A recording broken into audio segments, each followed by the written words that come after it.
আমরা যেখানে আন্দোলন করছি আমাদের একটাই দাবি, আমাদের ক্যাম্পাস। বিশ্ববিদ্যালয়টিতে 8 বছর ধরে একটা ইটের জন্য টাকা দেওয়া হয়নি। আমরা কেন বঞ্চিত?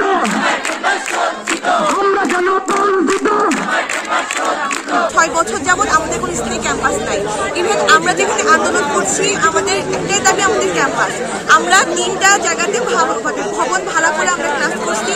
আমাদের কালকে আন্দোলনের জন্য এখান থেকে এরা বলছে যে আমরা ভাড়াও এখানে দিব না।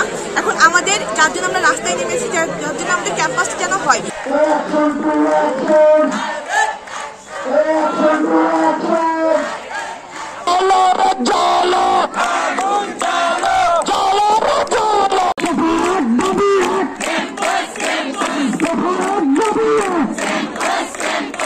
আমাদের সবসময় খালি আশ্বাসই দিয়ে গেছে যে আমাদের এটা হবে ওটা হবে। যখন আমরা ক্যাম্পাসে যখন দাবি তুলি, হয় আমাদেরকে বলে যে তারা হচ্ছে নতুনকে শিক্ষক নিয়োগ দেয়, বলে যে আমাদের নাকি শিক্ষক ঘাটতি আছে। তারা আমাদের হচ্ছে রাস্তার মধ্যে ব্রেকার তৈরি করে দেয়, যাতে বলে যে আমাদের স্টুডেন্টদের চলাচল ঠিকভাবে করে।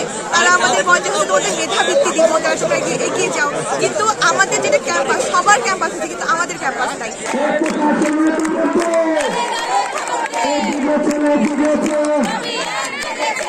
আসলে বিষয়টা খুবই দুঃখজনক, অন্যায় এবং অমানবিক। এটি ভুক্তভোগী আমরা শিক্ষক, এটি ভুক্তভোগী আমরা ছাত্ররা, এটি ভুক্তভোগী আমার কর্মকর্তা কর্মচারীরা। বিশ্ববিদ্যালয় যখন হলো কার্যক্রম 2017 সাল, প্রথমেই আমাদের স্থায়ী 225 একর জায়গা আমাদের জন্য বরাদ্দ করা হয়। 225 একর জায়গা আছে, বরাদ্দ আছে। এরপরও কেন ক্যাম্পাস হচ্ছে না?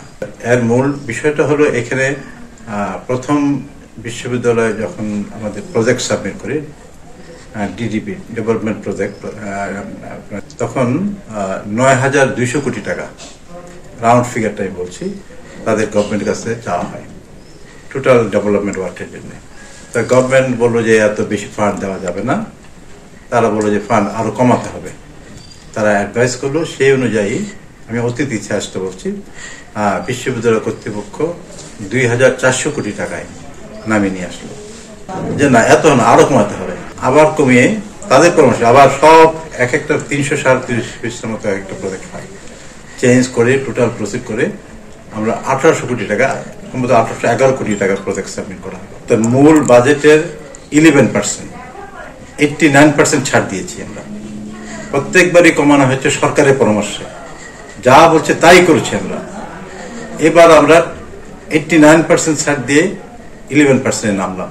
এই মাসে 28 তারিখে আমাদের প্ল্যানিং কমিশন আমাদেরকে ডেকেছে যে এই বছরের যে বাজেট বরাদ্দ, রিভাইজড বাজেট, সেখানে আমাদের অর্থ থাকবে কি থাকবে না আমাদের সাথে কথা বলবে।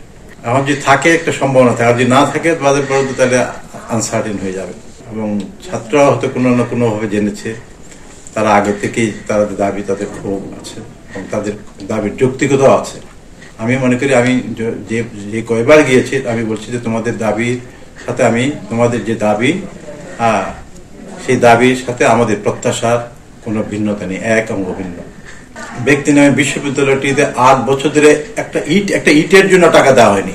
225 একর জায়গা থাকার পরও এটা ওই ব্যক্তির প্রতি অসম্মান, এই ছাত্রদের প্রতি অসম্মান, আমাদের প্রতি অসম্মান, এটি মানবাধিকারের লঙ্ঘন।